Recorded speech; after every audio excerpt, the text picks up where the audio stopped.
วันนี้บัตรคนนี้เป็นแม่โอเคเนี่ยนาคอสเมทอลจีได้ certificate everything บัตรไทยฮูบละท่ายเอาแต่เพียงนี้เด้ออย่าท่ายเอาพุ่งแล้วสิไปเดี๋ยวนี้ว่าไอ้นั้นโอ้นะต้องเว้าเด้อบีบรถบีบน้ำวิดีโอก็ได้แต่มันมีวันไทยฮูบพอเอา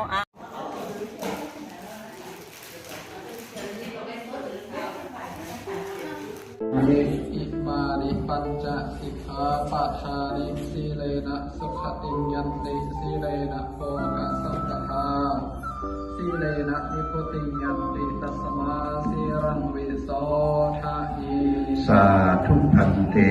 อิมานิปัญจสิกขาปะทานิสัมมาทิฏฐานิ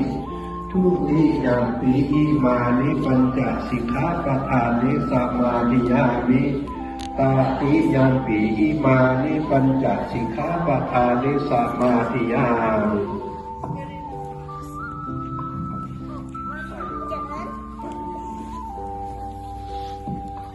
สาธุนะโมตัสสะภะคะวะโตอะระหะโตสัมมาสัมพุทธัสสะนะโมตัสสะภะคะวะโตอะระหะโตสัมมาสัมพุทธัสสะนะโมตัสสะภะคะวะโตอะระหะโตสัมมาสัมพุทธัสสะ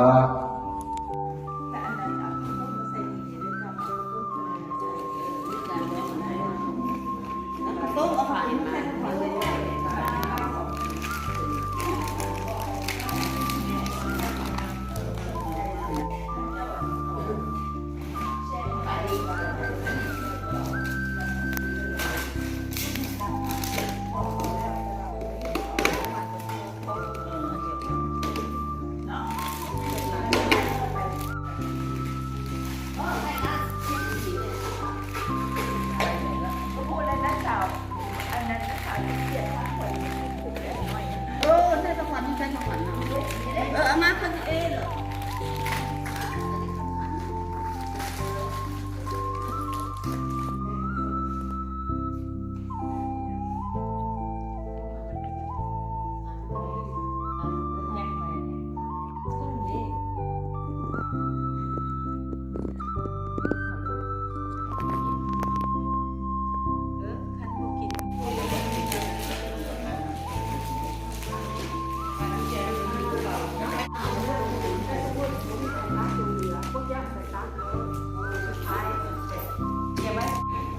ใส่เลยบอก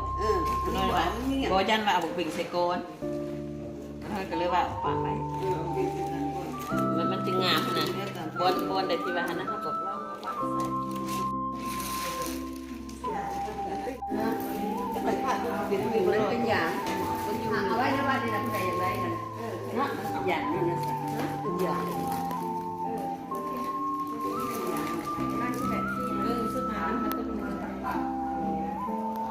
คำว่าจัดกับตักบาตรนะ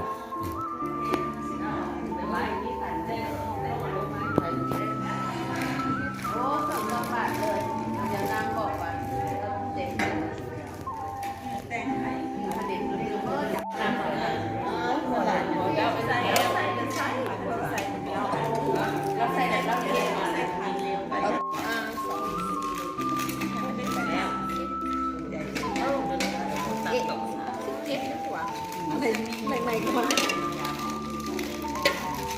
เปลี่ยนเหลือ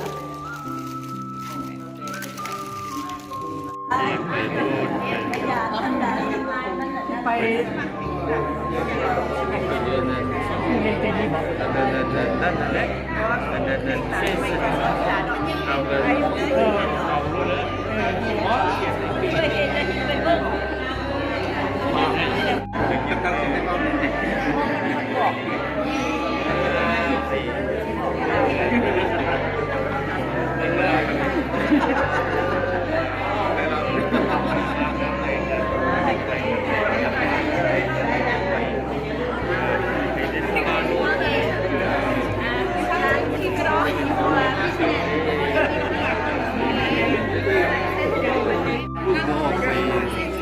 สั่งเป็นตัวของเด็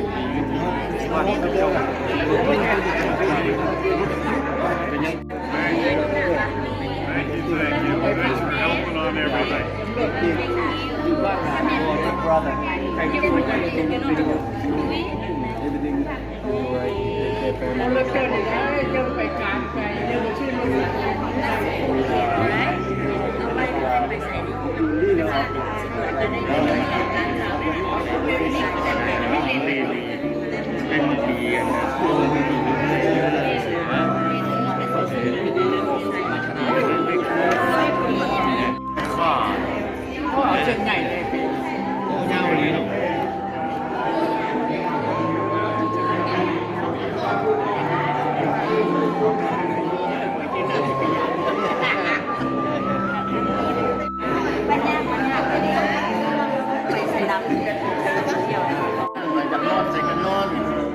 ไปเมื่อหลังใหญ่ๆเนี่ยกูได้เสียค่าไฟไปแล้ว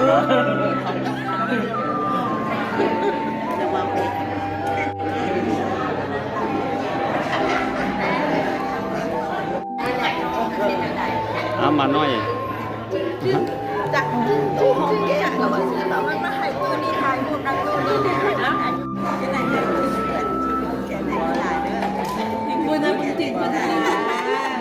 มาที่นี่มีแต่คนถ่ายเราที่นี่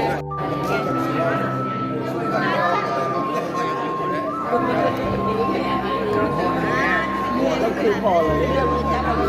เอาไม่เคยได้นักสาวแล้วเจอแล้วนักสาว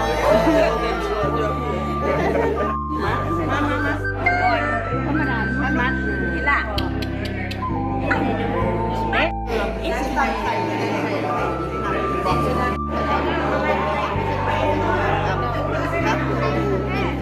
รับรวยทั้งเงินความสุขกายสบายใจคนที่มันใส่มาโอ้จะมาเนี่ยโอ้มิดแล้วที่ต้องไว้โทรจะเป็นคนเดียวเป็นคนเดียวไ